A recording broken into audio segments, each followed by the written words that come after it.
En esta oportunidad hablaremos de el estado de la movilización social por el derecho a la educación en relación con las políticas educativas imperantes. A raíz de las influencias ejercidas por las hegemonías, como la de los Estados Unidos sobre países en el mundo, América Latina se vio inmersa en una modernización educativa que comenzó en la década de los 60, en pleno auge del desarrollismo, con lo cual se pretendía alcanzar el nivel de los países de primer mundo. Esto siempre y cuando se ajustaran los planes de desarrollo a las políticas impuestas por Estados Unidos, quien para la época se había convertido en un referente hegemónico fuerte con sus avances en el campo ideológico. Esta modernización en el campo educativo se enfocó en el modelo de gestión educativa, el cual se basa en la estandarización de los procesos de planeación y control dentro de las instituciones educativas. En las escuelas se introdujo una era de formalización de los currículos, con la implementación de planeadores, diseñados para poder evidenciar las metodologías, estrategias y actividades que los docentes realizan al interior de sus aulas de clase, para avanzar con los aprendizajes de los estudiantes. Esta formalización, que se sigue implementando hoy en día, y mucho más con el auge de la certificación de los procesos dentro de las instituciones educativas, han venido desfigurando el verdadero valor de la educación, que es la búsqueda del saber, y se ha orientado más hacia el alcance de metas establecidas, que son una serie de porcentajes diseñados para medir y posicionar las instituciones educativas, tanto privadas como públicas. Con ello, se ha hecho de la educación un ejercicio competitivo y encaminado al cumplimiento de estándares internacionales.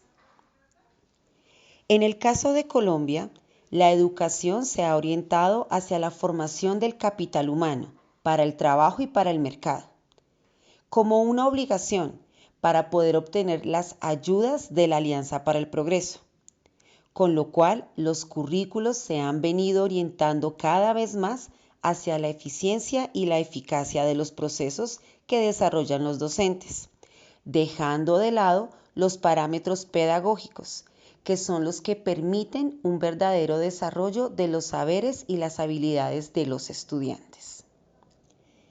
Si revisamos los procesos educativos en la básica primaria, notaremos que en muchos de los casos se están enseñando dejando de lado los entornos y las características de las niñas y los niños que asisten a las escuelas. Las políticas educativas emanadas por el gobierno se encuentran en el papel y difieren en gran medida con las realidades sociales que enfrentan las escuelas en el día a día. Se hace evidente que de nada sirven las políticas educativas de los gobiernos de turno, en las cuales se está dejando de lado las necesidades reales de la población colombiana, los contextos actuales en los que nos estamos desenvolviendo, en los cuales se ve involucrado el aumento de la pobreza y las grandes dificultades que tenemos con los grupos armados. Y se está propendiendo por modelos educativos estandarizados, que hoy en día están orientados hacia el alcance de metas que apuntan al cumplimiento de expectativas y valores de consumos norteamericanos. Implicaciones del modelo neoliberal en la educación. Con base a esto nos preguntamos, ¿qué características tiene la educación en la actualidad? Los desajustes económicos, sociales y culturales que provocan las prácticas neoliberales generan una nueva realidad en el ámbito de la educación. En la educación pública comienza a generarse un panorama extremadamente complejo. Cada vez son más las personas afectadas por la crisis económica que a su vez llegan a la escuela. Por lo tanto, la escuela, desde su concepción de institución niveladora de las desigualdades sociales, intenta proporcionar lo que no se encuentra afuera y dedica cada vez más tiempo a atender necesidades sociales de distinto tipo, como las cuestiones afectivas, necesidades básicas insatisfechas, etc. Como esta situación se produce a la misma vez que se recorta el presupuesto estatal, la iniquidad social se profundiza. El neoliberalismo impactó también a la educación a nivel ideológico. Uno de los argumentos centrales en que se basan las políticas educativas neoliberales es que los sistemas escolares son ineficientes, inequitativos y sus productos son de baja calidad.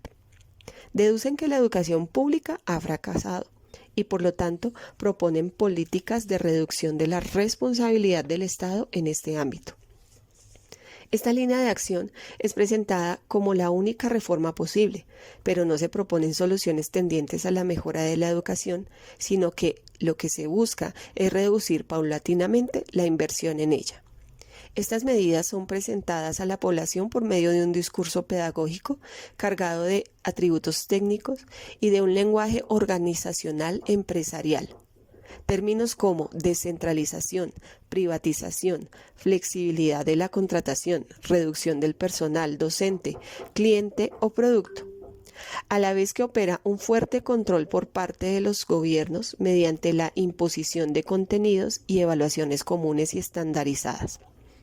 Estas medidas fueron acompañadas de una gran operación discursiva que presentó a las reformas educativas como una modernización educacional necesaria.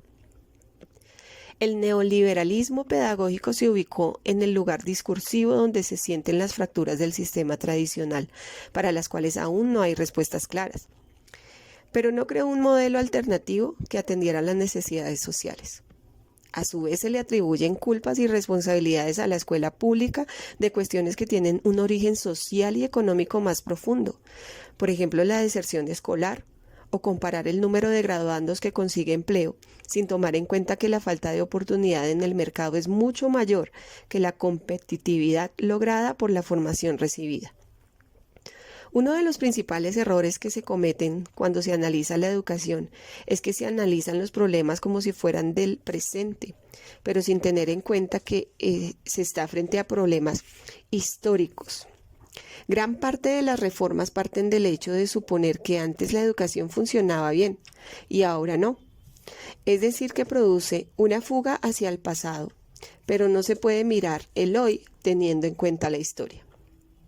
En los años 80, los sistemas educativos de la región ya estaban atravesados por la crisis general de la sociedad latinoamericana y presentaban múltiples disfunciones. Por ejemplo, la educación para los trabajadores diseñada por los siglos XIX y XX reflejaba la idea de fábrica. El aula era la línea de montaje en la cual se preparaba a los niños para enfrentar la vida. Todos eran iguales, todos tenían los mismos puestos de trabajo, todos vestían igual, todos cumplían el mismo horario y estudiaban lo mismo. Ahora bien, ¿qué rasgos de esta visión de fábrica continúan en la actualidad? Para analizar. La variabilidad de los seres humanos es principal problema para este tipo de sistemas. Esta manera de educar estaba dirigida a una persona media que había definido un pedagogo. Los ejemplos de disfunción que se podrían citar son muchos, por lo cual resulta evidente que los sistemas escolares requerían modificaciones. Nada indicaba la existencia de un sujeto capaz de sustituir al Estado en su rol de educador público. En consecuencia, aumentaron las desigualdades educativas y el impulso de la educación privada, que creció rápidamente. Existió una vinculación directa entre los organismos financieros con los programas educacionales, trayendo como consecuencia la intervención directa de los ministerios de Economía en el área pedagógica, desde los salarios de los docentes hasta los cambios de estructura del sistema y reforma a los contenidos. La inequidad preexistente en la educación se ha acentuado, pero en los documentos y discursos gubernamentales y de los organismos internacionales se intenta no hablar de ello.